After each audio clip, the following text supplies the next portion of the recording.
Afternoon, everyone. Please take your seats if you can. We want to get started with our final session. Our final session is about the U.S.-Turkey relationship, and we put a question mark up there. What kind of a partnership? Pretty much all day, almost all speakers did talk about the U.S.-Turkey relationship in one way or another through different angles.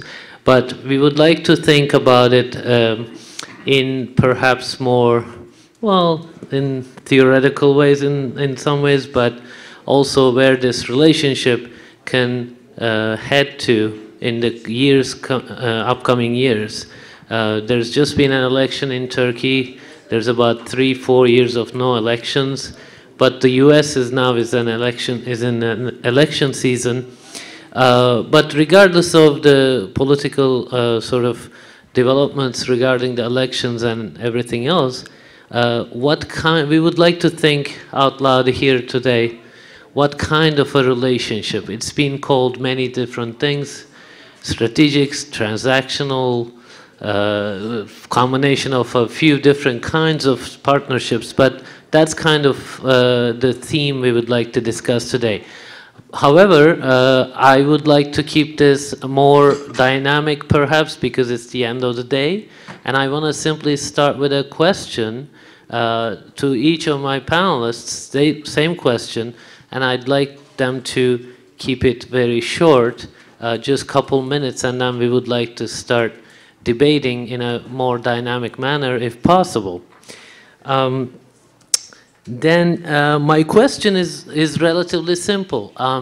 What is the most urgent single policy issue today between the United States and Turkey that can tell us the challenges as well as opportunities in this kind of partnership, and what does it really tell us about the kind of partnership that exists today and how it should be in the future? Perhaps if we start with a very concrete example from today, it might resonate a lot more, and we can maybe keep it much more dynamic and focused.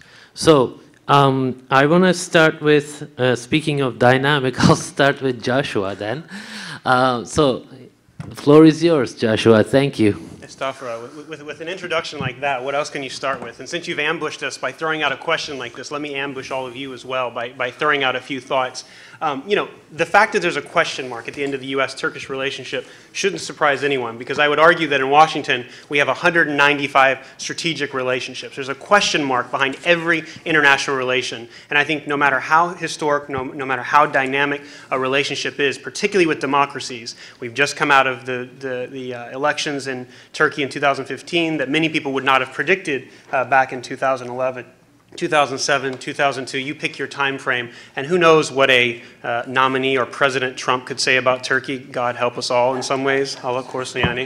And I think one of the things to think about is, you know, what does this do? How does domestic politics affect foreign policy? And I think that interaction is something that we have to keep in mind. So you asked for a simple, pithy, dynamic answer. Mine will be less than that because I'm academically trained. So I'm going to simply say that the biggest single issue that the U.S. and Turkey have to deal with is stability, both internal stability for Turkey in terms of all the dynamics at play there, both what we heard from the Deputy Prime Minister in terms of economics, the Kurdish question that we heard him so eloquently describe in the mother tongue, and also thinking about what that means in the region. I think Syria is going to dominate the next year for the U.S.-Turkish relationship. That's not all bad.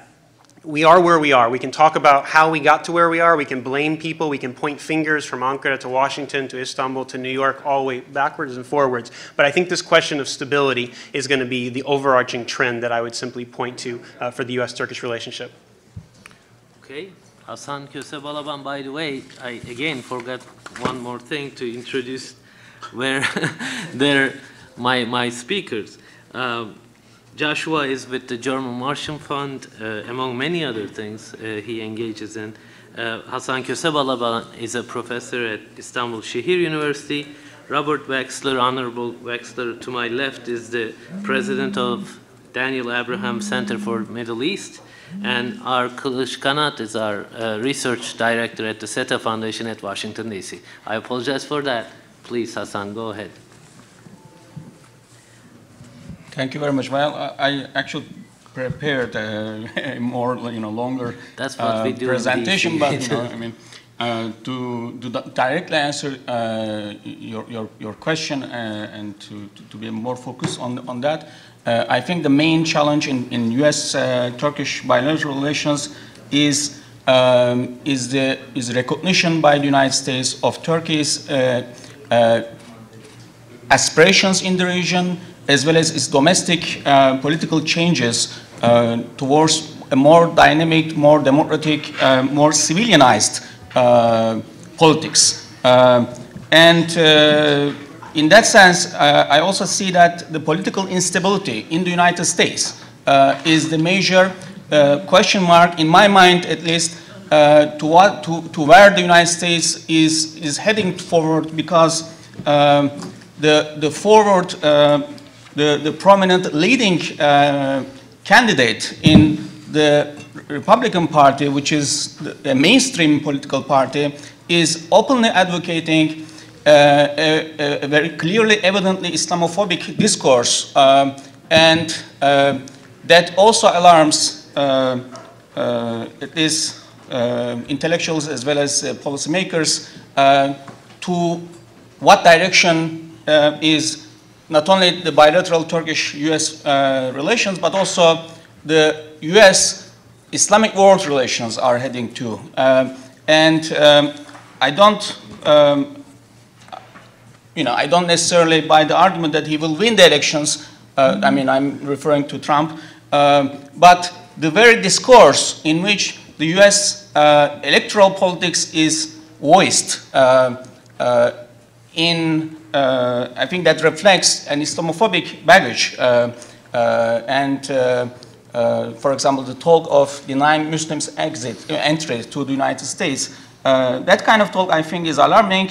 In that sense, for example, one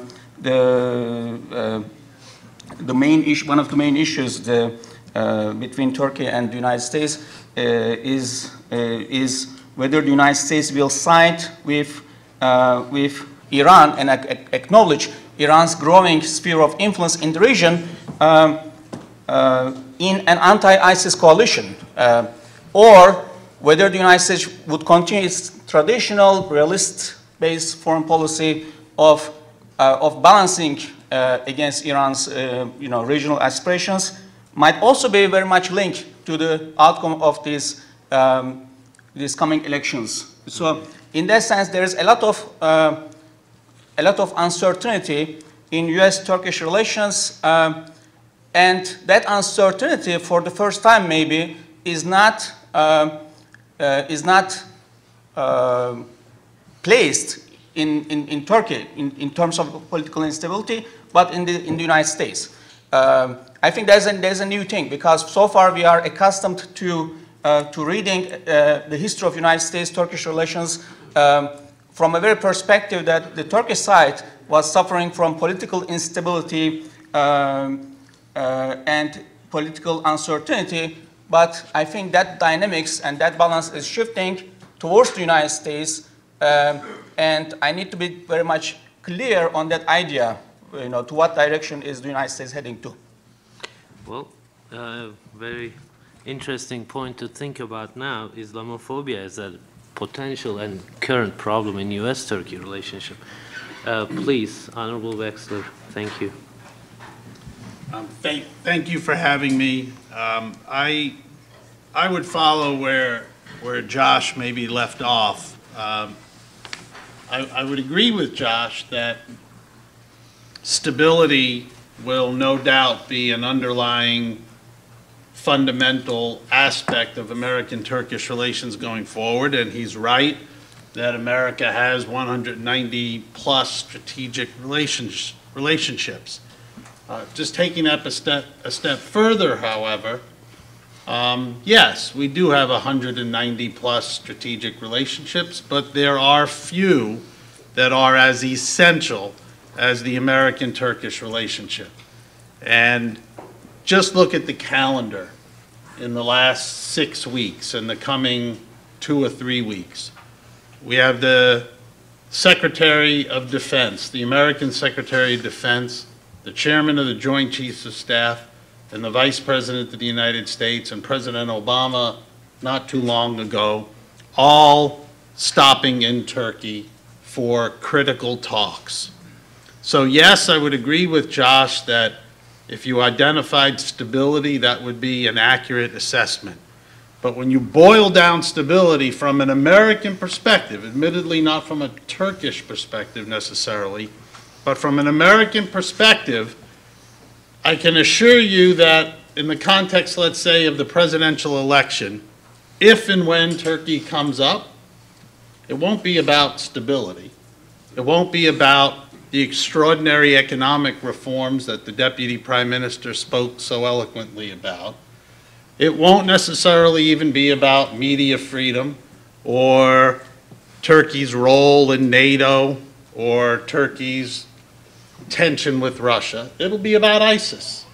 From an American perspective, the American-Turkish relationship, the urgency of it in the next coming months and year or two will be judged on ISIS, because that's how the American president will be judged, on whether or not he has confronted and defeated and deployed the proper resources in responding to the threat from ISIS. So the American-Turkish relationship, fair or not, and most Americans' understanding, quite frankly, of the very subtleties regarding the Kurdish role in Syria and how it impacts American and Turkish actions is limited. So ISIS will dominate the debate. And let me just say, if I may, with respect to the direction of America and the highlighting of Mr. Trump. I'm not a fan of Mr. Trump. I won't defend him, and I think he does a disservice to the greatest nation on earth in terms of some of the positions that he articulates. However, with all due respect to those that might offer questions about the United States of America in the context of the totality of our politics, please review history, modern history. Who was it that went into Kuwait to free Kuwait from an invasion? Last I checked, Kuwait is almost a 100% nation of people of the Muslim faith. Who was it that went into the former Yugoslavia and stopped Europe's most recent genocide? With all due respect, if my memory serves me correct, while every other nation, for all intents and purposes, stood on their hands, it was the United States of America that stopped a genocide against primarily people of the Muslim faith. And there are example after example after example where the United States of America, under both Republican and Democratic administrations, has acted as honorably as any nation could possibly act. And let us not forget, after 9/11, our most significant tragedy since Pearl Harbor, what did President Bush do a day later? He visited a mosque. With all due respect, on what nation, in what nation on earth would that occur? And in terms of Turkey, which I have enormous respect and admiration for in many ways, that same type of tolerance at the highest levels should also be reflected.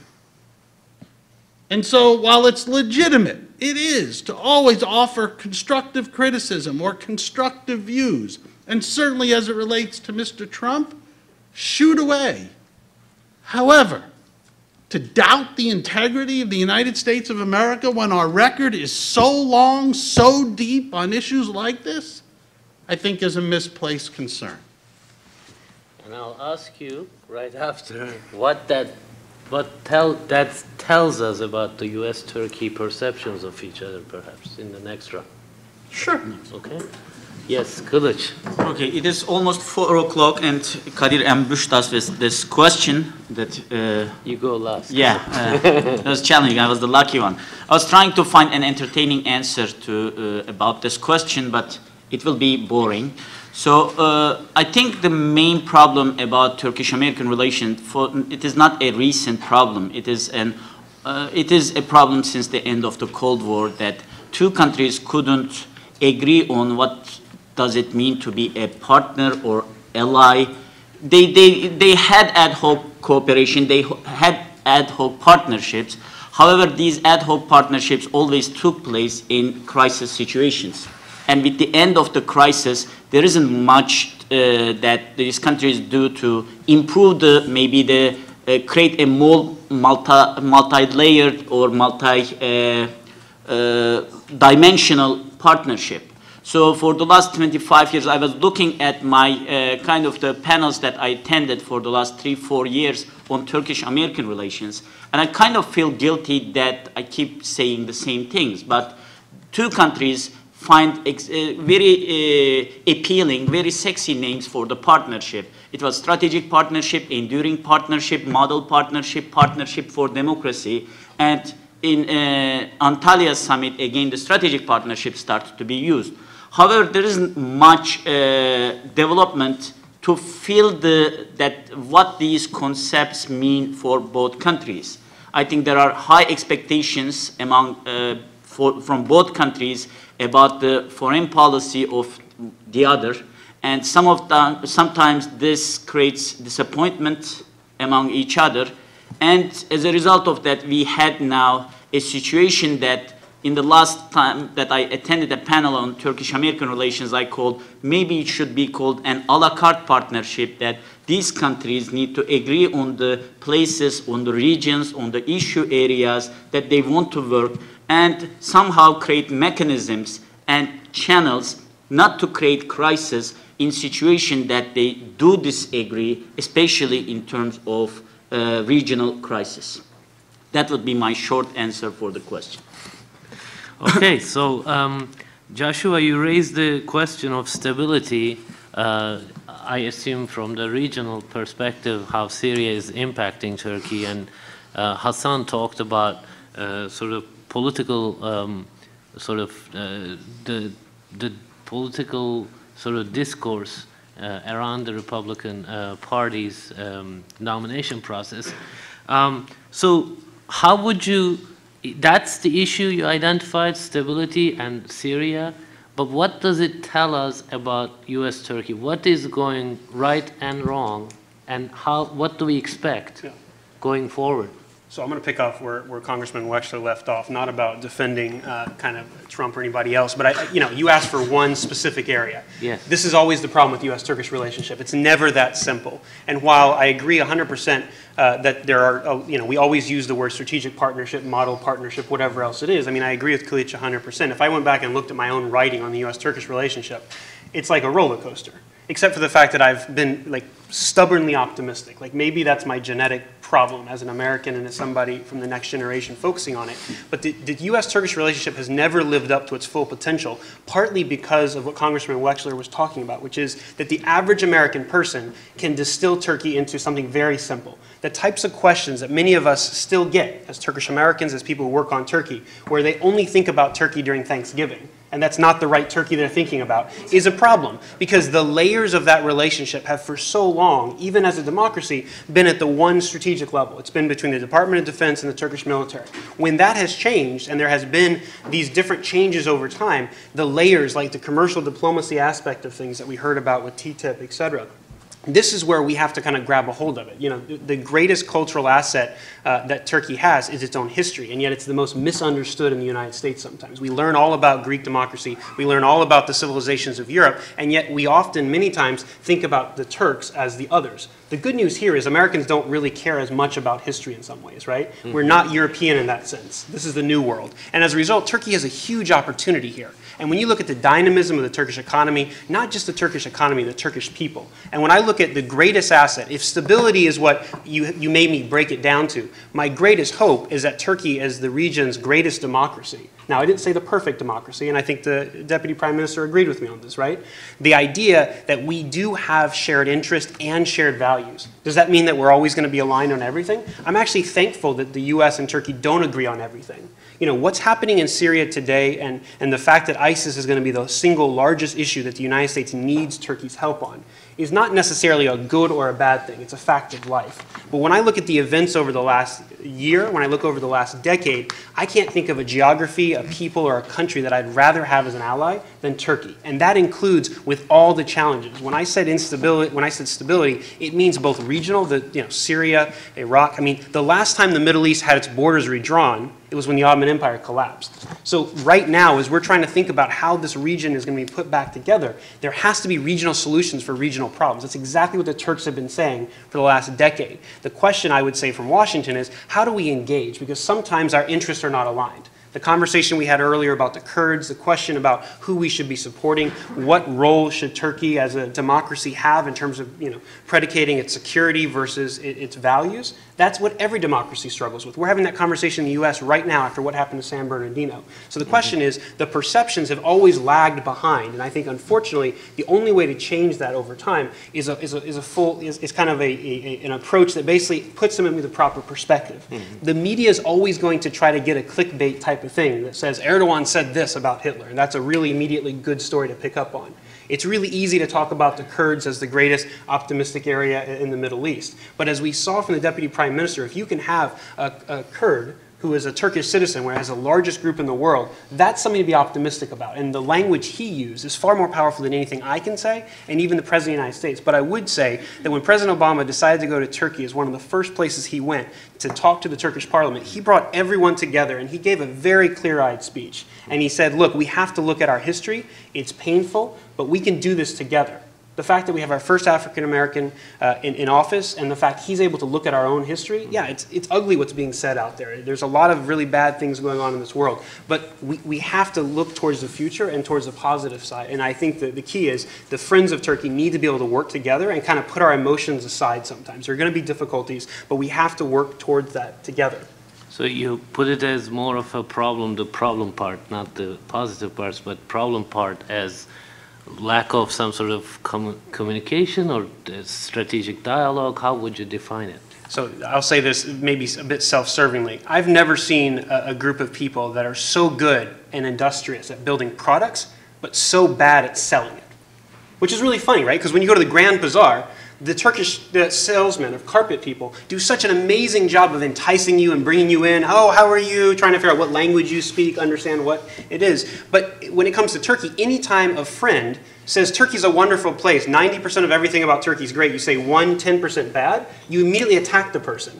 Instead of saying, you're right, there are some differences. And I think the challenge is you have a country like Turkey that, for legitimate reasons, for a long time in its history, has been deeply insecure because of its borders, its sovereignty, all these issues that it's still trying to figure out. It's still a very young country in the grand scheme of things. And its democracy has gone through a series of challenges. It's only been in my lifetime that we've seen the generals go back to the barracks. And in many ways, when you think about the internal changes that this country, I mean, America, 90 years after our birth, was in the middle of the Civil War. I'm from Richmond, Virginia. That was a home of a confederacy. So to expect Turkey to just somehow overnight jump and become a democracy like the United States is unfair. And so I think the positive aspect is to focus on that and to say, look, even a country like Israel that is often held up as the beacon of democracy in the Middle East has some very difficult problems inside of itself. And so Turkey, we have to cut it a little bit of slack. And so it's not a communications problem. There are some legitimate problems. The media freedom questions, the issues internally in Turkey in terms of sometimes thinking that any criticism makes you a traitor to the state, and any type of terrorism or any type of Kurdish engagement is terrorism. These are all mistaken. And I think there are smart people in Ankara who continually point this out. But the way in which both sides have an incentive on the populist level to use either anti-Americanism or kind of, just saying, well, Turkey is just a difficult ally. It's too difficult to deal with. Yes, it's a difficult ally, but precisely because of that difficulty and the nuance, it's why Turkey is so important for us. It is the most critical ally in NATO, I would argue. Okay, well, thank you. You mentioned the San Bernardino attack, and I think some of the rhetoric Hasan talked about does relate to that. Of course, there's a background. Maybe, Hasan, you want to expand upon your earlier point? Mm-hmm. If not, I can come up with another question for you. But go ahead, and again, with the same sort of focus about what does this tell us about the relationship and how it's supposed to move forward? Do you expect it to move forward? Well, I think I have lived more of my adult life in the United States than in Turkey, and at home. U.S. Turkish citizens are in the ratio of 5-2 in the advantage of the United States. So I have, I have a very much an American home. In that sense, and I believe I have a very strong, understanding of U.S. Diplomatic history, even though I don't claim expertise on that area. Of course. Not everything about the United States foreign policy is bad, and its interventionism has been criticized before in this country and elsewhere, and its lack of interventionism is also criticized. I think one of the major issues during, even though it has been a very rosy period between Turkey and the United States during the Obama administration, but one of the pressing issues is the lack of U.S. desire to intervene strongly in the region. So the United States withdrawal from the politics of the region. The problem about that in terms of Turkish-US bilateral relations is this vacuum that is created by the United States is being filled by two major perceptional and real threats that Turkey is facing in the region. One comes from Russia. That's a historical perception, very strongly rooted, and it's not only a perception; it's also, in my opinion, maybe you can say, in my perception, is a real threat. And that actual threat has historically, in the last 200 years, forced Turkey towards the West. So Turkey has sought allies in the West, and the United States is not the first ally that Turkey had in the West. So there's a very strong continuity. Actually, my longer presentation was about this continuity. So in that sense, I would like to see a stronger U.S. engagement in the Middle East, not a vacuum of, created by the United States' absence in the Middle East. So I don't want to be misunderstood about that. But at the same time, the developments and the global terrorism is forcing the U.S. domestic political agenda and discourse and rhetoric towards a definite Europeanization, in that sense that, yes, the United States is away from Europe in its historical understanding, but Europe is also coming home, in the United States. And in terms of the historical baggages that Europe has about Islam is coming to this country as well. I'm saying this not as a person looking from Turkey. I'm saying this as a person who has lived the last 15 years in the United States. In my classrooms, in my conversations with academics, in my discussions, and my wife is visibly Muslim, and the treatment, for example, they are increasingly facing in this country is alarming. And I'm just voicing this opinion, perhaps in a bold academic, but at the same time not a diplomatic tone, to divert and actually turn our attention to an important issue I think that will become a pressing issue in Turkish-American relations, that is America's understanding of Islam and America's understanding of Muslims at home as well as abroad. And I don't take the issue of Trump very lightly, because I have observed the U.S. Electoral processes in the at least last 3-4 elections, and the first time the U.S. Electoral discourse is being voiced explicitly and very clearly and very evidently in an Islamophobic way. There's about one party, and then there's not about one person, because in the initial stages, other candidates in the Republican Party platform have tried to respond to Trump, but after Trump went to a certain extreme, they withdraw from that process. So I think at the end of the day, the sanity in U.S. policymaking, the traditional opinion and the statecraft will win the day. But the U.S. foreign policy, even under Trump, may be directed towards realpolitik, rather than an emotional or identity-based discourse. But the very way this issue is being framed has gone from the traditional U.S. perspective, even under the first administration of Bush. I'm referring to the second Bush. George W. Bush. It was always a discourse against terrorism, but the first time it is coming to a discourse about Muslims. So and I see there is a potential danger here in terms of Turkish-American relations. So that's what I wanted to raise. I want to clarify myself on that point. That's great. Thank you so much. Honorable Wexler, you can respond to the earlier thing I raised, earlier perception issue, but Hasan just talked about that regional intervention versus non-intervention, and there's been this dual thing coming from the region, and a lot of people in Turkey share that, right? The lack of U.S. leadership. Is it good or bad? It's being debated in America as well. Perhaps you can also address that, and the same question: U.S.-Turkey partnership, where it can lead in an environment. U.S. seems to be not fully committed to providing that kind of regional leadership, or it wants regional partners to take more initiative. Please, thank you. I suppose I would take exception with the basic premise, which is the premise that America is somehow removing itself from the region. It is true, of course, that under President Obama's leadership, America withdrew its troops largely from Iraq, and America is in the process of largely withdrawing its troops from Afghanistan. But people in the region need to be intellectually honest. I mean, they just need to be intellectually honest, because, as has been pointed out, oftentimes when America does exert itself militarily, there is oftentimes, rightfully so, very significant concerns about the ramifications. I've listened to very articulate concerns voiced in Turkey by very intelligent public officials who happened oftentimes, in retrospect, to have been more correct than the American assessment, quite frankly, in terms of the ramifications of American military action. So now we have, in a certain respect, a reverse phenomenon.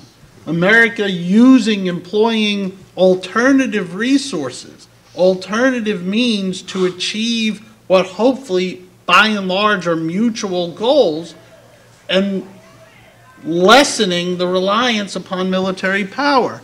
And then the conclusion that's drawn is that America is withdrawing. America is creating a void. Now, it's a legitimate debate, no doubt, but I would take exception with the basic premise that somehow America has gone into an isolationist mode, that somehow it's giving up its leadership role. It's leading differently. Also, let's be candid. America is not going to be perpetually at war in the Middle East with our men and women on the ground. Afghanistan is the longest American military deployment in the history of our country. Americans are not, rightfully so, going to have an appetite to continue in that manner. Now you see the ramifications with respect to ISIS. You see the ramifications, as which was predicted in Turkey, in terms of Iran's role in the region. Again, whether one was for the war in Iraq or against it is immaterial at this point. The net result, of course, one of them, the most significant, was that Iran's role in the region expanded dramatically. So if people are going to offer criticism, which is perfectly legitimate, or offer the view that America is withdrawing, well, tell us then what nuance are we missing that would result in something better, more appropriate? And that's a fair discussion. But to suggest that America is somehow removing, I think, is an overstatement. Mm-hmm. In terms of future American-Turkish relations, I think we're being a bit grim here. Mm-hmm. I really do think we are. There is an incredible wealth and richness in terms of the people-to-people relationship. I don't think it's fair to, quite frankly, the people of Turkey or the people of the United States to put the relationship even in the context of how America views Islam, because the fact of the matter is, this is not a religious relationship. It's actually devoid of religiousness. And I think that's a very positive statement about both the Turkish side and the American side. You talk to any American who served in the Korean War in Korea, and one of the first things they will tell you is their extraordinary fond memories of Turkish soldiers that they fought with. Now, you can say that about the next generation of American military service people and the next generation of American military service people. That has nothing to do with Christianity or Islam or Judaism or anything like that. Those are two people that share several common commitments to democracy, to expanding economies, to a whole lot of shared values. Now, are we perfect? Of course not. Is the Turkish side perfect? Of course not. But I'll also say one other thing if I can. Sure. In this town, in my humble opinion, the current Turkish administration receives an undue amount of criticism. Josh referred to it in terms of, I think it was the New York Times, in terms of President Erdogan's comment regarding Hitler. I don't know what exactly transpired. I read the transcript, but immediately after the report came back, the president's office rejected the translation, rejected the inference, and couldn't have been more clear. So the debate is actually a silly one, because the president surely didn't mean in any respect what was reported. Now, I'm not saying the report was wrong. I don't know. But clearly it wasn't meant in that fashion. But the point is this. One can agree with President Erdogan or disagree with him on many things. But today's Turkey is light years ahead of the Turkey I first visited in 1998 and 1999, when inflation was at 900% and young people had no hope. Even today, with the economic downturn, you drive in Istanbul, you drive in Ankara, you feel like you're in some of the most vibrant places on earth. Now, yes, could there be more media freedom? Are there abuses that may be quite dramatic? Yes. But Josh talked about stability. Stability is an important value. Turkish voters voted for it. They could be right, they could be wrong, and the truth of the matter is, America needs stability. And with this president comes stability. An unstable Turkey is a disaster for everyone, even the people that don't like President Erdogan. We appreciate that positive and hopeful view. But Kilic, you talked about the a la carte relationship. Are we supposed to interpret that as more optimistic, pessimistic, or beyond those terms? How would you define it if playing out? Let's call it realistic instead. And perhaps like on the ISIS question or Syria question or just regional issues, How does it play out, in your view, a la No, carte relations? we may need to understand that maybe it is the change in the international system that makes us to speak about Turkish-American relations so much. And this is not only related to Turkey. Each and every, let's say, traditional allies of the United States is having these criticisms about the United States. You go to Poland and you have the same discussions about the US role in Eastern Europe. You go to Japan, you have the same question about the questioning the commitment of the United States in East Asia. So you have the same questions about US role in Middle East, in Turkey as well. I think those are, some of them are fair criticisms, some of them, especially in public level, when you hear these criticisms, you understand that the expectations of the people from the United States is really high.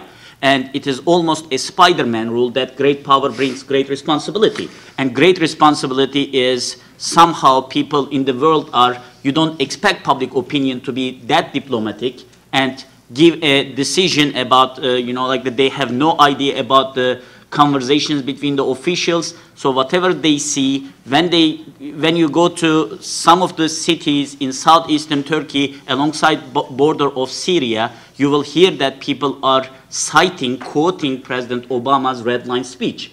So these things happen when you are a superpower and the burden is higher. So this is kind of, especially in public level, I think it is not something reversible. It is fixable, but it is not totally unfair. And I'm not totally kind of pessimistic about the relation. I was trying to be realistic because we exhausted all forms of disaster scenarios in Turkish-American relations for the last 13 years, right? Starting from the who lost Turkey, sick man of Europe, right? Cyclical shift of axis and Turkey turning away to the, you know, turning its back to the West. We constantly hear these things. And even today, after the negotiations, after an agreement on ISIL, today there was an article, losing Turkey, right? A couple months ago in this town, there were people who were telling that, let's abandon Turkey, let's not do anything about Turkey, the only stable country in Middle East. So was it realistic? Was it pessimistic? Yes. But what I'm trying to say here is, we have 13 years of this roller coaster, even 25 years of roller coaster. And if we want to have a more meaningful, more stable, this is the most important thing, I think, more stable and more predictable relation, we have to have multiple channels of communication and maybe some kind of transparency in terms of relation. When we talk with some administration officials in Washington, D.C., they tell us the communication between their colleagues in Turkey and kind of, you know, almost every day they are talking, every other day, you know, like that they are talking on the phone, exchanging messages. That's excellent. But for the people who don't see this, and for the observers who didn't have these conversations, when you look at only the public level of the relation, not seeing the intelligence cooperation, intelligence sharing, or any kind of military partnership or military alliance, you would be sometimes more grim than you're supposed to be. I think what we need is a little, what a la carte partnership needs to include is a more transparent dimension, a more public dimension that will feed and that will satisfy the public need for knowledge and information about bilateral relations. So I want to give a lot of time to the Q&A session. So if anybody has questions, we can already get started. Please. Because I do want to finish on time. Hi, I'm Samira Daniels, Ramsey Decisions. This is a question for any of you, but perhaps Robert Wexler or any of you can answer it. When you suggest, Mr. Wexler, that you know it will depend on how Turkey deals with ISIS. Let's assume that, you know, it does everything that it's supposed to and, you know, we're able to defeat ISIS, whatever that means. Do you see any real improvement in U.S.-Middle East relations? I mean, do you think that's going to be enough? And if not, then what else would you suggest? I mean, what is like what are we expecting of the Middle East? I mean, it's a very tough question. You can answer it. No, I think it's a very good question. And it's not a one-way street. It's not just America expecting from Turkey. Turkey has legitimate interests, both with respect to ISIS and equally so with respect to their Kurdish issue, Kurdish problem. And Turkey rightfully can and should make demands relative to the United States and the other partners in the coalition. That is perfectly acceptable. I only highlighted ISIS because, to a certain degree, foreign affairs, of course, are informed by domestic public opinion in all countries. And if you ask the vast majority of Americans, what are they thinking about in terms of foreign affairs, in terms of their safety, in terms of what the world will look like in 2 years or 3 years, most of their answers will relate to whether or not we are successful or not in curbing and defeating the threat from ISIS. And there isn't an article that's written in any newspaper in America, even if you're a relatively unsophisticated student of foreign affairs, that doesn't have the role of Turkey in it. Now, I don't think there was 1% of Americans who 18 months ago ever considered the southern border of Turkey relevant to their lives.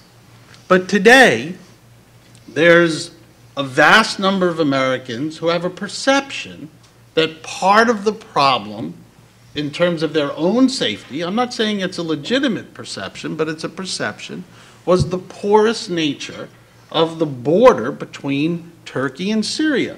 Well, the truth of the matter is, just yesterday, I believe, our top envoy, the American top envoy, spoke about the extraordinary progress that has been made in terms of sealing that border. Well, if that progress continues and that view is articulated from the president on down, well, that's going to begin to show in terms of confidence in American public opinion about our relationship with Turkey. The converse is true as well. That may not be fair. It may not at all reflect the complexity of the American-Turkish relationship. But likewise, not on the same issue, but in Turkey, for instance, if all hell breaks loose in terms of Kurdish violence, which is on the ascension, I imagine most Turks will not divorce that reality from what's happening with ISIS or many other things that are a part of America's relationship with Turkey. And from a Turkish perspective, that's entirely appropriate. So that's what I mean in terms of, for us, it's about ISIS right now. And the relationship will be defined publicly and politically in that regard. Okay, in a recent panel, Honorable Wexler wanted to, or at least we felt that he wanted to talk more about Israel, right? But there wasn't much going on at that time. Today, there seems to be more going on that. I'll give him a couple minutes, perhaps. Let's say tomorrow it's announced ambassadors are sent back and the relationship is restored. What does it mean for U.S.-Turkey relationship? I apologize to the rest of the panel for focusing on Wexler on this right away. But the picture of a Turkish ambassador returning to Israel would do monumental benefits to American-Turkish relations because it would undo a great bit of the harm that's been done for the last several years. And again, may not seem rational from other perspectives, but in Washington, when the inflammatory language of the last several years to American ears seemed to be completely disproportionate in terms of criticism of Israel. Criticism of Israel can be appropriate. Nobody denies that. We oppose Israeli settlement policy. But the language that was employed in Turkey was, quite frankly, more reminiscent of Tehran than it was Ankara. And to American ears, that said, whoa, something's wrong. So when those relations are repaired, That will be a monumental benefit to American-Turkish relations. And let me just say one other thing quickly, if I could. Let me talk crude, brass politics. We talk about the great times of relations between America and Turkey. Well, guess what? Those great times of relationship were supported strongly by the American Jewish community. Now, we all know the history, and again, I'm not judging it right or wrong, but the American Greek community obviously has not been a tremendous supporter of American-Turkish relations. The American Cypriot community has not been a tremendous supporter of American-Turkish relations. But the American Jewish community was. And so when the bottom dropped out of the American Jewish community as a result of the inflammatory language coming from Turkey about Israel, American domestic politics regarding Turkey was dramatically changed. So when those relations are repaired, there will be a corresponding benefit, significant, in terms of American relations with Turkey. Kilic, very briefly on this question.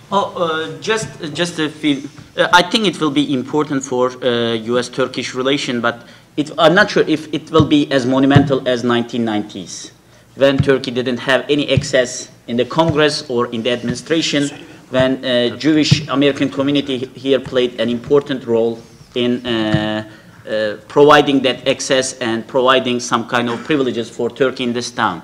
I think the time change, it will still be important for the future of Turkish-American relations, but we have to also consider this.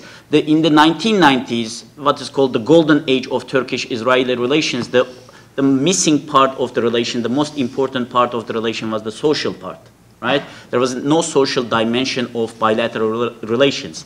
So there was security agreements, there was strategic agreements, there was military agreements. All of them were going on basically without the much information of the public, and the only Israeli that we know in 1990s was Chaim Revivo, a soccer player, right? That was the level of social kind of interaction between two countries. Yes, there are a lot of tourists going on, coming back, high volume of trade, but the social dimension was so weak that it basically, when the relations broke out, there was no social pressure to fix that relation. So the most important dimension of that social relation is a peace process as well. So in the absence of a peace process or something in that line, any kind of Turkish-Israeli relation will be very fragile. And that trilateral relation between Turkey, Israel, and United States is not as strong as it used to be. So it may be it will be important, but I'm not sure if it will be as monumental as 1990s.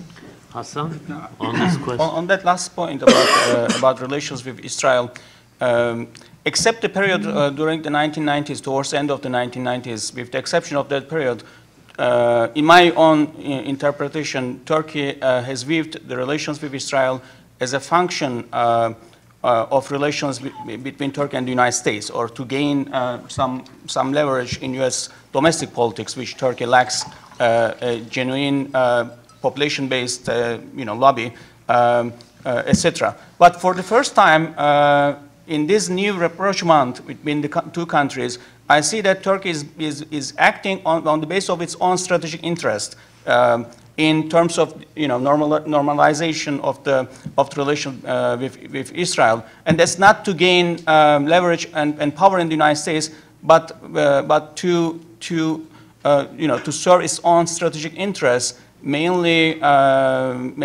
in the post after the shooting down of the Russian military aircraft. Turkey is moving towards Israel, and I also expect my own prediction is the same thing will be done in terms of Turkish-Egyptian relations, and we will see that in a very short while. Thank you. Joshua, yes. Just one sentence on the importance of it's very easy to look at all these questions in a vacuum And so yes, I think it's important to look at the trilateral nature of this. And when you think about relations traditionally between Washington and Tel Aviv, Jerusalem, and Ankara, there has been a synergy there, particularly during the 1990s because of the strategic relationship. That was mirrored in the U.S.-Turkish relationship. It was mirrored in the Israeli-Turkish relationship. What's fascinating is when the Turkish-Israeli relations broke down because of the Mavi Marmara, you know, many people blamed, and many people in this town that I think Congressman Wexler has already pointed out, simply said, we told you so from the very beginning. These guys were anti-Israel from the very beginning, and it's been latent, which is ridiculous given that it took until 2009 when the AKP and Erdogan and others had been there. Do they have misconceptions sometimes and have kind of ridiculous views of the world in terms of calling the interest rate lobby and calling the Jewish world a conspiracy, et cetera? Yes, they make political statements, but the domestic cost of now continuing the way that Turkey and Israel have gotten much higher.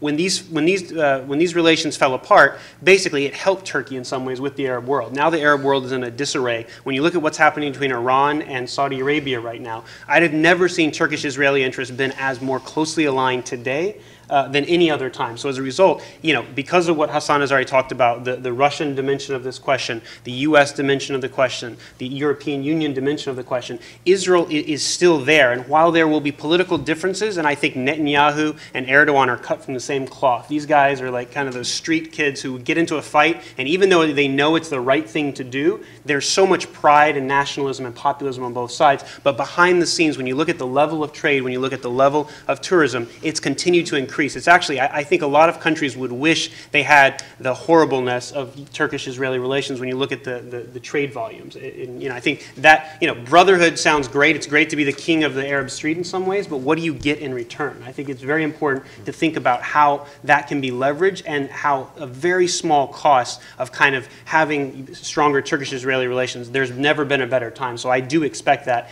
in this coming year, not to mention what's going on with Cyprus and other areas. So there's always a silver lining on all these issues. All right. Can I quickly? Sure. I think all three gentlemen have made excellent points. We're not going to go back to the 1990s. Turkey is, thankfully, I think, operating on its own self-interest, and Josh's points, I think, are exactly correct. But we should not underestimate the impact. When a gentleman like President Erdogan, I believe coming back from Saudi Arabia, says Israel needs Turkey and Turkey needs Israel, the impact of that statement takes the tension out of the room. It reduces the heat.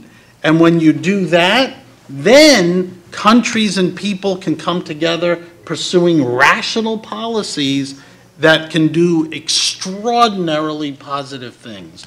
And so that's why I say monumental, because what President Erdogan, I hope, is in the process of doing is taking the anxiety away from the relationship and allowing natural interests and pragmatic concerns to win the day. Thank you for that. I want to collect a couple of questions and then wrap this up. Thank you very much. I'm Benjamin Tour, retired diplomat. I'd like to go a little deeper into the role of U.S. policy on the Palestinian-Israeli conflict and Washington's evident unwillingness to apply pressure on the Israelis, as well as on the Palestinians as appropriate, to resolve that issue. It's obviously an issue not just for Turkey, but for many countries in the region. Representative Wexler talked about what Turkey should do on a couple of occasions, but what should the U.S. be doing to get this conflict, enduring conflict, to resolution?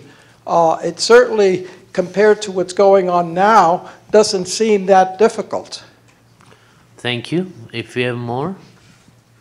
Okay. Yes, please. Congress, I'm Lydia Borland. I'm a lobbyist in town. So Congressman Wexler started the Congressional Turkey Caucus, which didn't come up, but now it boasts 151 members, which makes it the third largest, so his leadership is greatly appreciated. And for the first time ever, there are more positive bills and resolutions regarding Turkey in Congress than negative. In 2007, I'm going to say some very short. In 2007, there were 18 negative bills and resolutions on Turkey and only 2 positives that were offered. This Congress so far, I mean, that could change, There are 5 positive and 3 negative. So Congressman Wexler played a leadership role in that, laying the founder. Thank you very much. But I was just going to ask him also, Congressman Wexler, are you hearing anything from your ex-colleagues on the Hill about, even though, you know, the mood on things like caucus membership and bills and resolutions, but are you hearing anything else from your colleagues from the Hill? Insider trading. Yes, and it relates to ISIS. I mean, I'm sorry to say the same thing over again, but what you hear about Turkey is ISIS-driven. When there was a perception that Turkey's actions may be less than collaborative or cooperative, the view of Turkey from Capitol Hill was less positive. I believe now that is dramatically different, starting with the agreement to use Incirlik. When American forces were re-invited to use Incirlik, that was an enormous step forward that maybe not most Americans appreciate, but on Capitol Hill, much appreciated.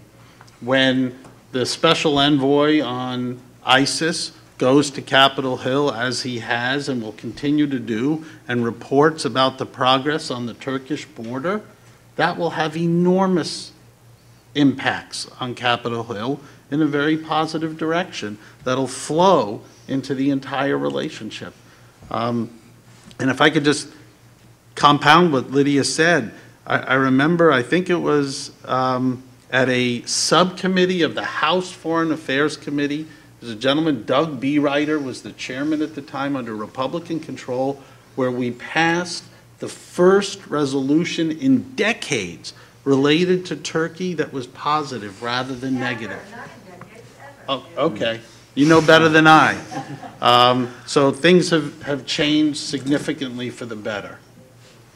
Okay, on the Palestine question, anybody care to comment?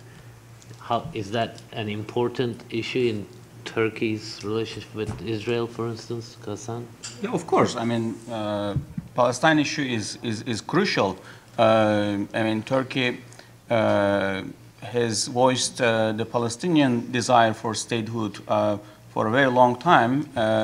And in that sense, I think there's a very crucial difference between the United States and Turkey in regard to Palestinian aspirations for statehood.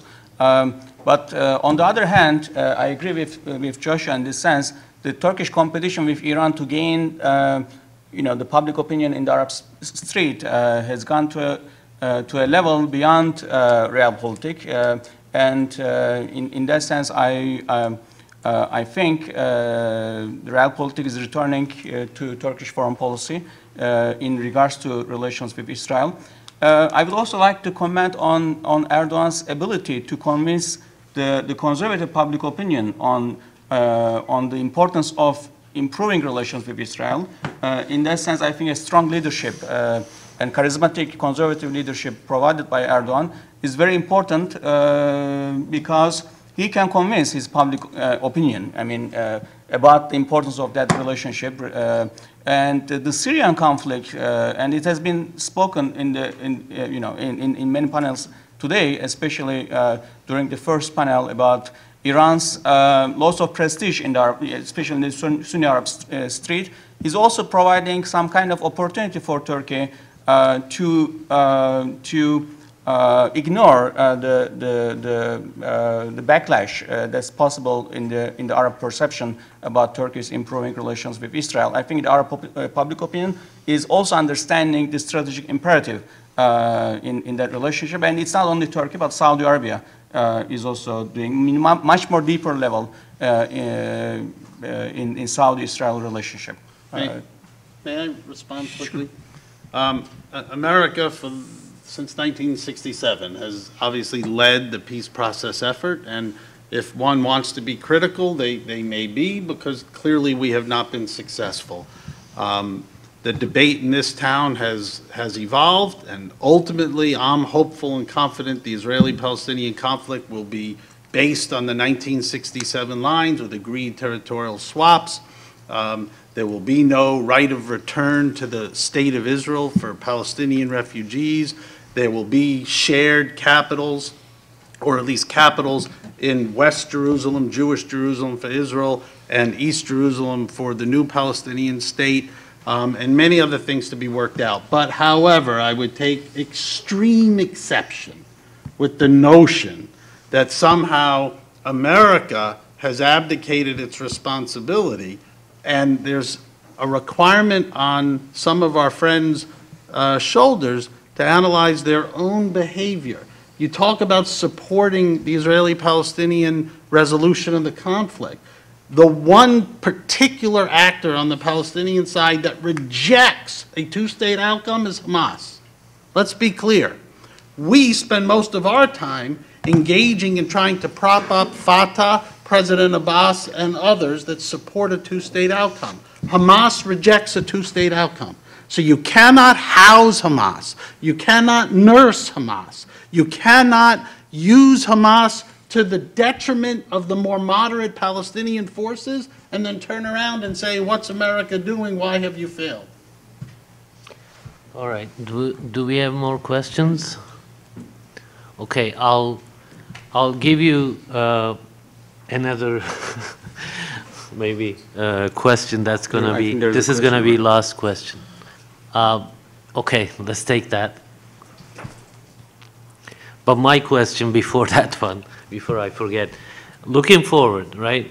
We talked about, we're trying to think more conceptually about this relationship, and we tried to give examples and see how it could work, it doesn't work, so etc. So going forward, we have the institutional base, we have NATO relationship, counterterrorism. There are things that can be done more on the ISIS and etc. But above that, in political terms and strategic terms, looking at the region, looking at the relationship, given all these institutional, underlying infrastructure, etc., what would you say one thing that will be a spoiler? Let's try spoiler in the coming years. Let's get you to think more in pessimistic terms before we close, perhaps. Just say, okay, if this happens, this relationship will get seriously damaged. Yes. Thank you. My name is Yanel. I'm with the Turkish Heritage Organization. My question is actually about, you guys touched upon this in the beginning of the panel. Today, former Ambassador Robert Pearson penned an article, The Three Faces of Turkey, and I know Josh penned an article about how optimistic he is for 2016. I just want to quote what former ambassador said the last minute. He says basically, Turkey has become at present, the United States will continue to encounter frustration and disappointment in the dealings with Ankara. Do you agree with this, and do you think in 2016 things will change? We heard all about what Turkey is doing so far and the ambitious economic developments and all that. And you touched upon the Israeli issue, you touched upon other issues and regional issues. Do you think in 2016, America and U.S.-American relations, the Turkish-American relations will change? So this is easy for me. I am wildly optimistic for 2016, but it's not for the right reasons. 2015 was so bad, I have a hard time imagining how 2016 could be any worse. And having said that as a flippant comment in terms of domestic issues, Kadir continues to push us into these areas. He wants us to end on a negative note, and I refuse to do it. I will tell you what the spoiler is, and the spoiler is what we've been talking about all day, the Kurds. If a group of Kurdish terrorists use American weapons to commit atrocities in Turkey, and there is a direct link, this is what I think is a nightmare scenario, where basically, I think Congressman Wexler is 100% right. He's told you what he and any other congressman, any other leader wants to talk about, which is keeping American lives safe and thinking ISIS is one of the biggest threats. It's clear there's a difference of opinion here. For Turkey, ISIS is not number one. It remains the PKK. And so if that misalignment is not managed very carefully by very smart people here in this town and very smart people in Turkey, we could have a repeat of some very ugly periods of time. But I'm optimistic because I think that all the kind of scenarios for disaster were there in 2015. You had the worst terrorist attack in Turkish history. You had multiple elections with kind of hung results. You had a U.S. administration that was favorably disposed towards Turkey, but sometimes seemed to kind of get frustrated with dealing with it. You had a climate in Washington which made it impossible to say anything positive about Turkey. If those factors did not lead towards the ultimate disaster that I think we all worry about, then I can't see a scenario in which that happens in 2016. I hope I'm not proven wrong, and I'll obviously touch wood for that reason. But I'm optimistic about what to push forward for, because I focus about the simple things. It's about the economy, stupid. And when it comes to the economy, when it comes to the fundamentals and about the emerging economy, the good news for Turkey is it may live in a difficult neighborhood, but it is so far ahead of the competition in its region. If your major competition is Iran or Egypt, then that's a very different ballgame. And I think Turkey's future has been solidified even more towards the West because of the actions of Russia and others. And so I am viciously optimistic. I keep on finding a new adjective to put before the word optimistic for that reason. And my biggest concern actually is making sure that on the U.S. domestic side, we don't do anything that could get us back to an emotional state, which is the most dangerous thing for the politics in both countries. You did give me a spoiler anyway, so that's good. Hasan, that misperception over perhaps threat perceptions that are different. That was Joshua's answer, but what's yours? Well, your question is... going forward, yeah. A spoiler, that's... Yeah, I mean, I think two possibilities can be mentioned as risky developments in terms of U.S.-Turkish relations if they happen. They are highly unlikely, but not impossible. One is the election of Mr. Trump, and I insist on that point. I don't know the answer to that question, and therefore it's not clear in my mind to what direction Turkish-American relations will be, will be directed. What will be the changes, if any? Highly unlikely, but not impossible, and that thing alarms me. And the second is. Highly unlikely, but also not impossible development in Saudi-Iran relations, and that evolution of that relationship, I mean, that tension into a war situation. And if that happens, what would be the relationship between Turkey with those two countries, as well as the extension of that approach, I mean, Turkey's approach to that tension in terms of bilateral Turkish-US relationship, what would be the position of the United States, is also not very clear in my mind because of the recent acknowledgement by the United States of Iran's growing regional rulemaking abilities. And I think in that sense, Turkish-Israel relationship, both countries, Turkey and Israel, are diverting themselves from that position of the United States vis-a-vis Iran. It is not a relationship that's enforced by the United States on Turkey to improve relations with Israel, but very much the strategic interest and strategic interpretation of Israel and Turkey are coalescing and coming together in one major issue about which both do not agree with the United States. That's the place of Iran in the region. Would that continue under a new administration, whether under Clinton or Trump? Those are highly unlikely, risky, unclear possibilities for me. Thank you. This last one is very interesting because Turkey-Israel rapprochement may not necessarily mean a better U.S.-Turkey relationship, I guess, but deepening conflict in the region or spread of conflict in the region might further, I guess,